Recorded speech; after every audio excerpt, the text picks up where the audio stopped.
Hey, what's up? It's Primetime Football, and today I'm gonna be giving my reactions and thoughts on the Week 14 college football power or the college football rankings from the playoff committee.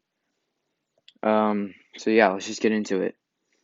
Let's start off with the top six. I think it's perfect, to be honest with you. Everybody knows Alabama's number one. I think Notre Dame at two is pretty agreed upon across the country. Now, was it Clemson or Ohio State at three? Let me see. Clemson at three, which I agree with. Ohio State has only played 5 games. Clemson's played twice as many as that. So I think it's completely fair to rank Clemson above Ohio State right now. And then Texas A&M at five, above Florida. Obviously, Texas A&M has the head-to-head win over Florida. That's why they are ranked ahead. But one thing that I do think is important to sort of take away from the top six is that they have Ohio State over Texas A&M right now. This could be important when it comes to like actually deciding who makes the playoffs. They have a 5-0 Ohio State over a 7-1 Texas A&M.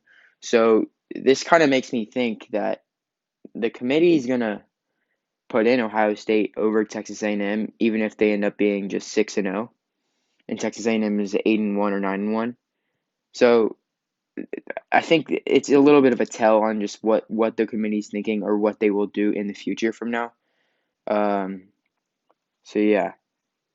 Uh, Now let's just talk about Iowa State. There's a lot of controversy that they are ranked too high. I am on the side that thinks they are ranked too high. They're at number seven right now, right behind Florida. They jumped Cincinnati and they jumped Georgia as well. I don't think they deserve to be ranked seventh right now. I think the committee's being affected by a little bit by recency bias. Their last few games, they beat West Virginia 42-6, Texas 23-20, Kansas State 45-0. So I feel like the committee's kind of getting a little bit affected by the recency bias there.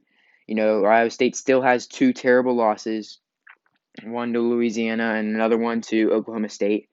Uh, Compare that to Cincinnati, who's undefeated, of course. They jumped Georgia as well, who has two losses to Florida and Alabama.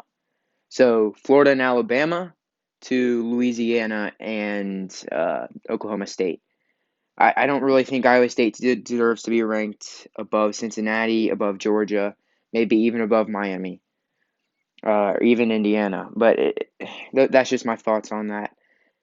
Also, Iowa State being at seven right now kind of makes it feel like they have a chance at the playoffs. They're 8-2 right now. They're ranked seventh. And what do they have left on their schedule? Well, they have the Big 12 championship against a top 12 team in Oklahoma. So if Iowa State were to beat Oklahoma pretty good in the Big 12 championship, they would have a conference championship and 2 wins over whatever Oklahoma would be ranked after. So probably around top 15. They would have 2 wins over that team. And they're already ranked at seventh. They would only have to jump 3 spots, which is completely possible if Florida loses, Texas A&M loses, uh, just stuff like that happens. If Clemson loses, something like that. I do think it's possible now, knowing that the committee values Iowa State for whatever reason. Uh, it's possible for Iowa State to make the playoffs. So it's interesting to see how they do in these next, or actually, well, in their last game against Oklahoma. Um, Coastal Carolina, they beat BYU in that sort of makeshift game that was settled on a Thursday, right 2 days before they were to play. They're ranked too high. They should not be 13. I want you to answer me this. If you're sitting there watching this thinking that it's completely fair they're ranked 13, or maybe that's too low, are there really only 12 teams in the country that can beat Coastal Carolina? Just 12. There's more than that. You don't think USC would beat them? Iowa, North Carolina, Texas, even like a mid-level SEC team, I believe would beat Coastal Carolina, like Auburn. They would beat Coastal Carolina if they were If they were playing today, Auburn and Coastal Carolina, you had a gun to your head, who would you pick to win? There's no way you pick Coastal Carolina. There's just no way. It's just not like that. Coastal Carolina, I mean, how many top 15 teams do you see beating Georgia Southern by 14? App State by 11. App State's not good this year, just to make that clear. Kansas by 15. How many top 15 teams do that? They don't, because Coastal Carolina is not a top 15 team. But I think the committee's just trying to show some respect, I guess. I don't really know anybody that actually thinks Coastal Carolina would beat a team like Texas. They just wouldn't. The talent level is just not even close. Now we have USC, who jumped 5 spots. They made their biggest jump in this ranking. They were at 20 last week. Now they're at 15. I think it's completely deserved that they jumped that much. They were 3-0 before. Now they're 4-0.